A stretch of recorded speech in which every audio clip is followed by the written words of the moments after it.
Citizenship and a Republic: The Greatest Speech Ever. Theodore Teddy Roosevelt was born on October 27, 1858, in New York City. Roosevelt was born into a wealthy and prominent family. His father, Theodore Roosevelt Sr., was a philanthropist, and his mother, Martha Bullock Roosevelt, came from a wealthy Southern family.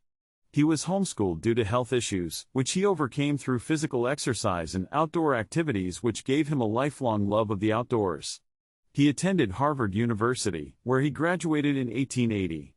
He began his career in the New York State Assembly and then served as a New York City Police Commissioner, where he brought new technology and a logical approach to solving crime, which was chronicled in Caleb Carr's historical fiction, The Alienist.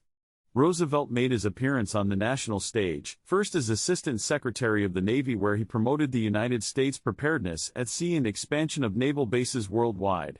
He was also a vocal advocate for the Panama Canal that would connect the two great oceans that surrounded the United States. He abruptly resigned his post to fight in the Spanish-American War. He formed the Rough Riders, a volunteer cavalry regiment, and he gained national fame for their charge up San Juan Hill in Cuba in 1898. Following the Spanish-American, Roosevelt was elected governor of New York in 1898.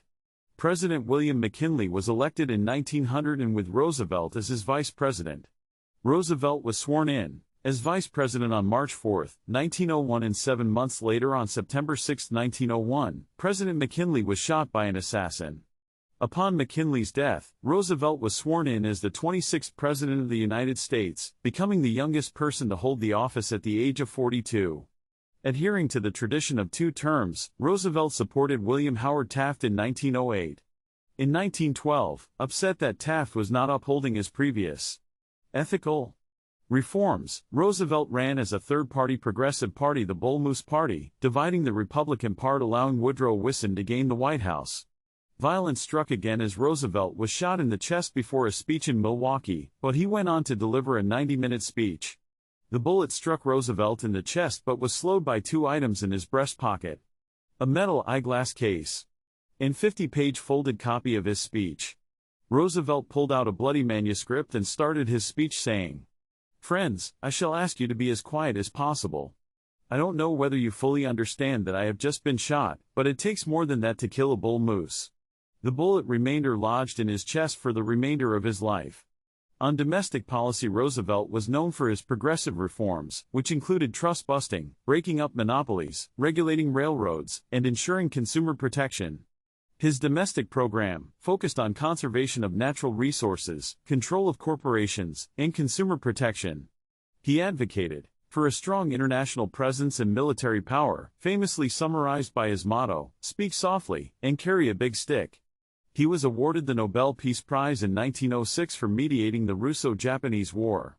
Theodore Roosevelt delivered his duties of American citizenship speech in Buffalo, New York, on January 26, 1883. The speech was aimed at urging Americans to actively participate in politics and public life. Roosevelt emphasized that good citizenship required personal virtues such as honesty, courage, and a strong sense of duty. He argued that every citizen should devote a reasonable share of their time to political life, stressing the importance of standing up for the country and being involved in the community.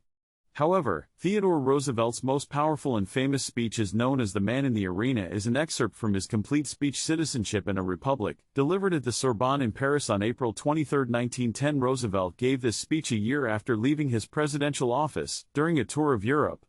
The speech emphasizes the importance of active participation and effort in life, rather than criticism from the sideline. It is not the critic who counts, not the man who points out how the strong man stumbles, or where the doer of deeds could have done them better. The credit belongs to the man who is actually in the arena. The speech was complete with stoic values on effort and perseverance over criticism. He emphasized embracing failure as part of the process of achievement. Roosevelt went on encouraging daring and noble efforts, even if they result in failure. The speech was part of a larger work discussing citizenship, the nature of success, and the importance of character in individuals and nations. The speech resonates with many because it celebrates those who make sincere efforts and take risks, rather than those who merely criticize from a position of safety. It encourages people to engage actively in life's challenges, accepting that success is measured by effort. Why does philosophy matter? It's not a perfect recipe, nor is it a map for living one's life. The study of philosophy allows for critical thinking across many disciplines and, more importantly, guides decision-making. Theodore Teddy Roosevelt was influenced by various philosophers and intellectual currents of his time. His worldview and policies were shaped by a combination of his education, personal experiences, and the intellectual environment of the late 19th and early 20th centuries.